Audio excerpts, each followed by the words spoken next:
Deep in the heart of Los Angeles' Little Tokyo neighborhood sits this gift shop, where the shelves are stocked with imported Japanese collectibles and housewares. It started in 1958 on First Street. Changes in the neighborhood have forced Rafu Busan Incorporated to move locations several times, but it's one of the lucky ones.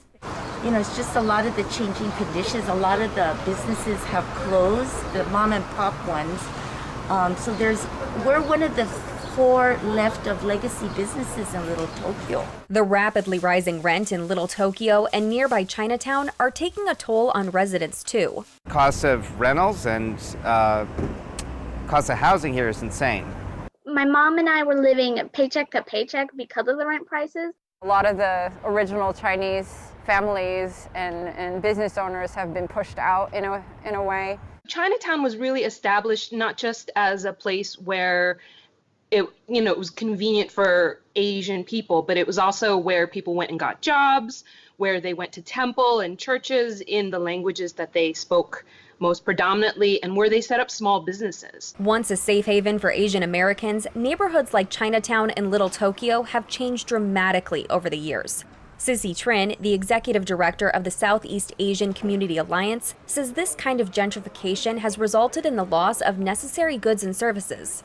So we've lost 4 grocery stores and 2 medical providers as a result of gentrification. New developers come in and they refuse to renew leases. And these are businesses that have been paying market rate rents, but they don't bring a certain atmosphere that implies high-end business. The Asian American and Pacific Islander community has been especially impacted by gentrification. A 2016 study by the National Coalition for Asian Pacific American Community Development and Little Tokyo Service Center found that more than half of poor AAPIs live in what are now the nation's hottest and most expensive markets. What we've seen is more predatory harassment by landlords and developers who see this as an opportunity to really harass low-income Asian residents, other immigrants, and people of color, really by having poorer housing conditions or raising the cost of rent or doing other things like shutting off heat and hot water. Anjan Chaudhry spearheaded an initiative called Our Neighborhoods. Run by National Capacity, it aims to empower Asian Americans and Pacific Islanders by giving them the tools needed to fight against displacement caused by gentrification.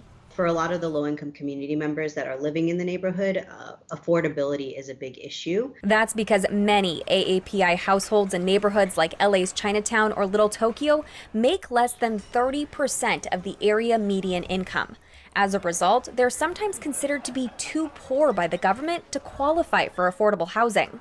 Because of this, SECA is working on policy changes that are aimed at rewriting rules for affordable housing and new development. Trin says SECA wants these neighborhoods to evolve, but it believes any changes that stem from gentrification shouldn't come at the expense of residents. Oftentimes when we talk about gentrification and development, it's always about it brings new jobs, it brings new opportunities.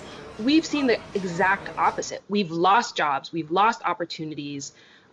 Rents have only skyrocketed, homelessness has only increased, right? And so making sure that our folks get to benefit from new investment, I don't think that's unreasonable. For Newsy, I'm Catherine Beek.